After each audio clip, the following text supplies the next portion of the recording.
Well, hey there, guys. I'm Axel the Beast, and this is the Curiosity Shop, the ZeldaEngine.net video mailbag where I answer your Zelda questions. And, hey, it's been a while. I'm sorry about that, guys. I'm also sorry if there are video resolution issues. I'm not sure if there are because I can't tell while I'm in the middle of recording it. But, yeah, last time there were some resolution issues. I'm pretty sure I sorted them out, but if they're happening right now, then I am sorry. If they're not, you can laugh at me and point.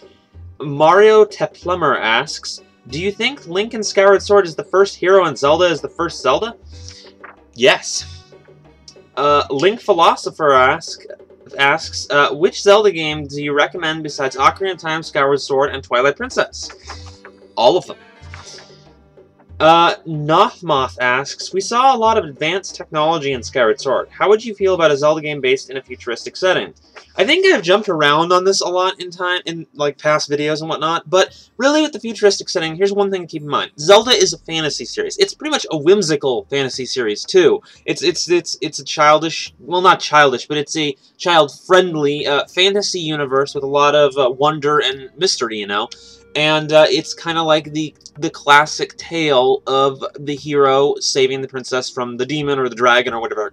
It doesn't matter what it is. It's some kind of freaking monster, and it captured the princess and ran off with the princess, and you have to go save the princess. Why it's a princess, no one knows or cares. It's just, you gotta save a princess. Anyway, I digressed. Anyway, yeah, so you have to totally, you have to keep in mind that it's a fantasy game. So, but the thing is a futuristic setting, high technology and whatnot, isn't immediately contradictory to fantasy.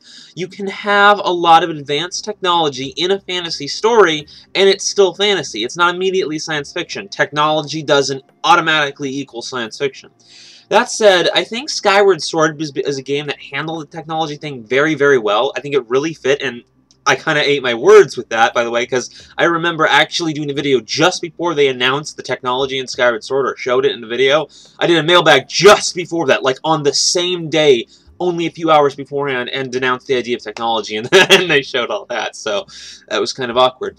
Anyway, and really they did it very well. So I think if they're going to do a futuristic setting in Zelda, I don't really want to see futuristic, but I don't mind the idea of high technology as long as they keep to the fantasy idea and they make them go together well like Skyward Sword did. I don't mind that. I still kind of like the fantasy, like, medieval element as a primary, like, aesthetic for the games, but mixing in a lot of technology, I don't mind. That's fine. Mermuffy asks, why is the currency in Hyrule Rupees? When I was little, I thought it was made up, but then realized that it is actually a real currency in India and a couple other countries. What do you think? Why do you think they did this? I don't know why they did it, but the thing is, it's not the exact currency. Like, I'm pretty sure they just have, like, fairly standard coins and, like, paper notes, like dollar bills over there with the rupees. So Zelda still pretty much made up a currency with the weird little jewel diamond-shaped things, you know, whatever you want to call those. And they just borrowed the name, which they do throughout the whole series. I mean, Sheik, those are like, I forget exactly which country now. I had it like in the back of my head before, like Arabian, I think Muslim or somewhere around that area. You know, that whole kind of cultural look or feel is actually a leader of one of their villages or tribes or groups or whatever, like a leader. So the term Sheik is just as much ripped off, and this happens throughout the series. You have the Tower of Hera, Hera being a Greek goddess. So, you know, they just keep copying these names off from other things and putting their own spin on it. It's just something the Zelda series does. It's a conglomeration of cultural and other kinds of themes from various cultures and other kinds of things. ZoraLink50 asks, what are your thoughts about a Legend of Zelda anime series? It's about the same thing as I feel about the idea of a Legend of Zelda movie or a Legend of Zelda, like, book series or whatever. It's the same thing, and that is, I don't care. I really don't actually care at all, either way. I think it'd be cool if they did it. I think it'd be cool if they didn't do it. It honestly doesn't make a difference to me, because Zelda's not a series where I think an extended universe and extended media, it really benefits it, but it also doesn't hurt it. So I'm completely indifferent. Parker Dupes asks, do you think that Nintendo should ever fully reveal some of the mysteries of the Zelda series, such as the origins of Majora's Mask or the history of the Sheikah? Personally, I believe that some things are best left as mysteries, but I want to hear your opinion. Basically, I'm completely agreed. I think some things should probably be revealed, and I think Nintendo could do with a little more explanation of certain things for the sake of actually good storytelling, like some really good lore and world building. But in terms of some things, especially Majora, I've talked about this a lot, they really can't reveal that kind of thing, because like with Majora, the whole point of that story was it was a mystery. That was the whole idea behind Majora's Mask's plot. That was why it was a good plot. So when there's cases like that, where the awesome part of something is that it's secret, they shouldn't reveal it. But if it's something that could really enhance the world building, then that is a case where they should reveal it. I think Nintendo could learn to balance this a little better than to just strictly not tell you anything, which is what they've been doing.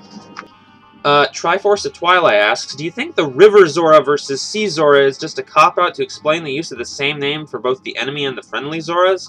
In most of the Sea Zora's appearances, they live in the Zora's domain in the Zora's river, not the sea.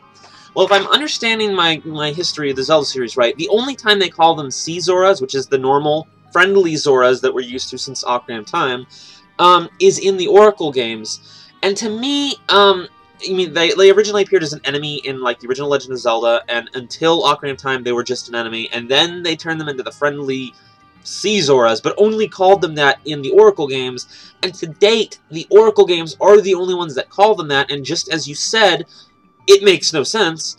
The way I figure it is the Sea Zora explanation was just like a gag or a reference in the Oracle games, contained within the Oracle games. Just like how you don't really expect all these evolutionary connections to make a lot of sense between all these other games. Like, why are there so many Gorons in Twilight Princess, but then there are, like, no Gorons in the Minish Cap? You know, whatever. There's no explanation for these kinds of things, and I think that when you try to think that there's some kind of continuity there that you should be paying attention to, that's when you're totally falling into Nintendo's trap. Because they really aren't thinking about that, I think. And I don't think they're trying to either. I really don't think they were trying to explain anything or cover anything when they said Sea Zora. I think they were just making a reference for that one game, just for the sake of that game, so they could have the Zoras as an allied race and the Zoras as an enemy. I think that's all that there really was to it. Pepperuti asks, I want to ask you, don't you feel the first Twilight Princess trailer was really misleading compared to how the game turned out? It looked like one of the best Zelda games ever. Yeah, I actually agree. I mean, despite whether you love or hate Twilight Princess, I'm sort of in between. I think it was a really good game, but I think it had a lot of problems. I think it looked like there was a lot more that was going to be going on with the game, and all of my problems with the game aren't necessarily, like, strictly bad, but they felt like incomplete sections. So I really think that there was something there that they didn't finish, or they didn't do, or stuff that they didn't spend enough time on. I think that was really Twilight Princess's main problem. And I think even people who like the game can admit there could have been more going on with some stuff, and that the original trailer looked a lot cooler. MW7 asks, Twilight Princess and Skyward Sword both have the classic setup in the second halves of their respective games, in which you must collect a certain number of objects to mirror shards and flames. Why do you think both games allowed for only one dungeon progression as opposed to a branching style as in Ocarina of Time and A Link to the Past? Did this bother you?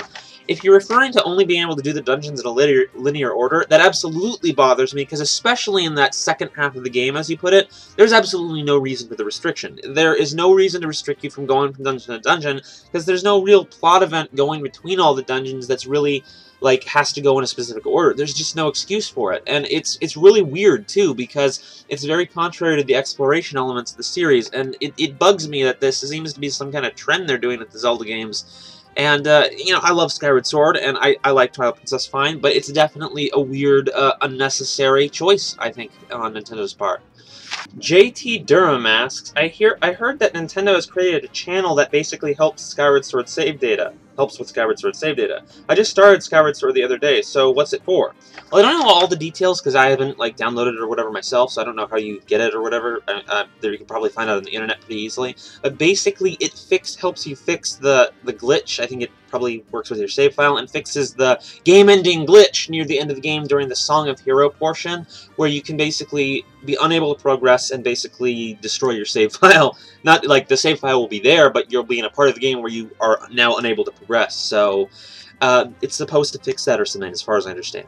Alright, last question. Ellerbucks asks, do you think there will be a direct sequel to Skyward Sword since they really seem to leave the ending open? And if not, what do you think happened to Fi? She obviously still resides within the sword, and there was no explanation as to why she doesn't reside within it in later times.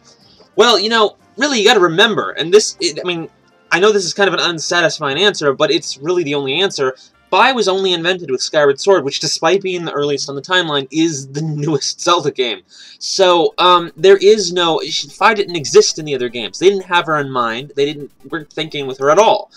The best explanation I can offer is that Fi didn't wake up, really. She just stayed as the Master Sword, stayed in that form, stayed in that role, and never felt a need to wake up. Or if she woke up, she still only was serving within that role as the Master Sword. That's the best explanation I can give, and there really is no further explanation. The same applies to the Skyward Strike thing. It just wasn't invented yet. It's that simple.